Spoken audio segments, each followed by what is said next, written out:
El Estado como espejismo. La crítica de Holloway a la reificación del poder. Desmantelando el mito de la revolución estatal en la era del antipoder. Escena primera. La reificación del Estado. En una tarde lluviosa de Dublín, John Holloway se encontraba en su estudio, rodeado de libros y papeles. El sonido de las gotas golpeando la ventana creaba un ritmo constante, como el latido de un corazón inquieto. Mientras reflexionaba sobre sus teorías, una voz interior, su audiencia invisible, comenzó a cuestionarle. John, susurró la voz, has dedicado gran parte de tu vida a criticar la idea de que el cambio revolucionario puede venir a través del Estado. ¿Podrías explicar por qué consideras esta noción tan problemática? Holloway se reclinó en su silla, sus ojos brillando con intensidad mientras comenzaba a hablar. El problema, dijo, es que vemos al Estado y las relaciones capitalistas como el resultado final de un largo proceso de reificación de las relaciones interpersonales. Es decir, nuestras interacciones humanas están ahora mediadas por estas estructuras que parecen tener vida propia. Se levantó y comenzó a caminar por la habitación, gesticulando con pasión. Aquí es donde vemos el poder sobre en acción, actuando sobre nuestro poder hacer. Es absurdo pensar que podemos cambiar el mundo tomando el control de algo que es, en sí mismo, parte del problema.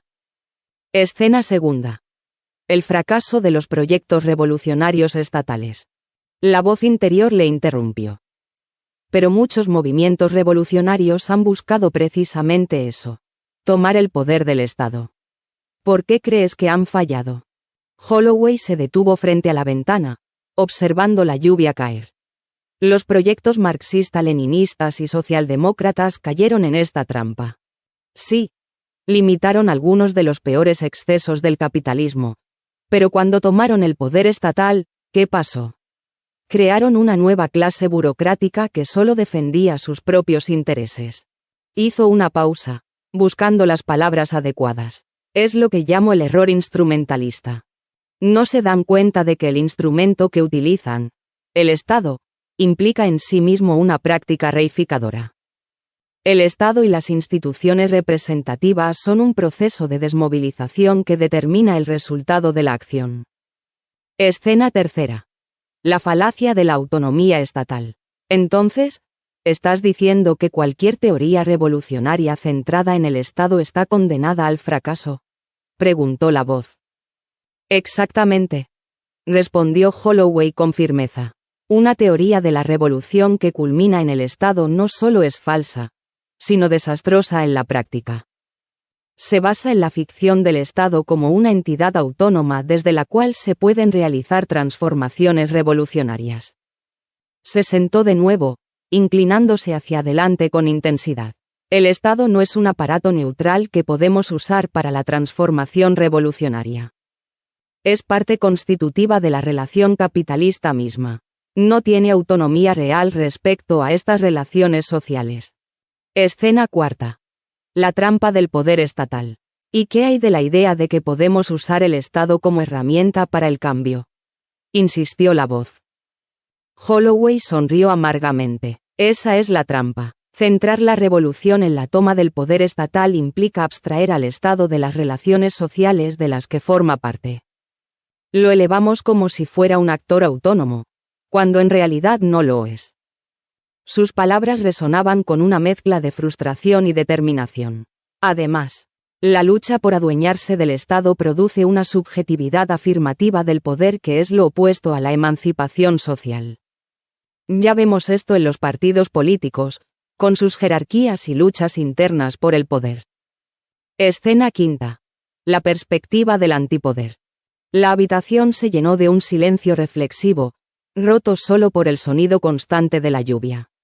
La voz interior pareció susurrar. Entonces, ¿qué alternativa propones? ¿El antipoder?, respondió Holloway con convicción. No podemos quedarnos de brazos cruzados ante el desastre social y ecológico que implica el capitalismo. Pero la respuesta no está en una teoría del poder para superar el capitalismo. Necesitamos una perspectiva de antipoder, que despliegue el grito de crítica y la categoría del hacer. Holloway hizo una pausa. Su mirada se volvió distante mientras reflexionaba sobre los eventos históricos y la situación actual. La caída del muro de Berlín en 1989 y el colapso subsiguiente de los estados del bloque del Este demostraron claramente el fracaso del modelo de socialismo estatal, continuó. Estos regímenes, que se proclamaban como la vanguardia de la revolución proletaria, terminaron siendo estructuras opresivas que sofocaron el poder hacer de las personas. La República Democrática Alemana, por ejemplo, se convirtió en un símbolo de la represión y la falta de libertades, con el muro como su manifestación más visible. Su voz se tornó más grave mientras abordaba los ejemplos contemporáneos. Y hoy vemos patrones similares en los llamados estados populistas. El fracaso de la Argentina con Cristina Kirchner, la Cuba de Miguel Díaz-Canel, la Venezuela de Maduro o la Nicaragua de Daniel Ortega. Todos estos casos demuestran cómo los líderes que dicen representar al pueblo terminan creando nuevas estructuras de poder sobre estos regímenes, al igual que el modelo chino de capitalismo de Estado, evidencian que el problema no es simplemente capitalismo versus socialismo, sino la lógica misma del poder estatal. Se levantó de nuevo, sus ojos brillando con la intensidad de quien ha encontrado una verdad profunda. La revolución no es tomar el poder, sino disolver el poder. Es crear nuevas formas de relación social que no estén mediadas por el Estado o el capital, afirmó Holloway con convicción. Luego, su voz adquirió un tono de advertencia. Pero no debemos olvidar que esta disolución del poder debe extenderse también a las propias estructuras sociales, políticas y sindicales en las que se organiza y agrupa la clase trabajadora. Incluso estas organizaciones, creadas con las mejores intenciones, pueden caer en la trampa de la jerarquía y la burocratización.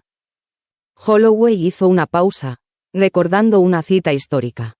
En España, el fundador del PSOE, Pablo Iglesias Pos, dijo una vez: para los cargos públicos, elegid a los mejores y vigiladlos como si fuesen canallas. Esta advertencia sigue siendo relevante hoy en día. Debemos mantener una vigilancia constante, no solo contra el poder del Estado y el capital, sino también contra la posible corrupción de nuestras propias estructuras de organización. Sus palabras resonaron en la habitación, subrayando la complejidad y los desafíos continuos de la lucha por la emancipación social. La lluvia afuera parecía intensificarse, como si la naturaleza misma resonara con las palabras de Holloway. Y así, murmuró para sí mismo, seguimos luchando, no por el poder, sino contra él, creando grietas en la estructura del capitalismo con cada acto de rebeldía y creatividad.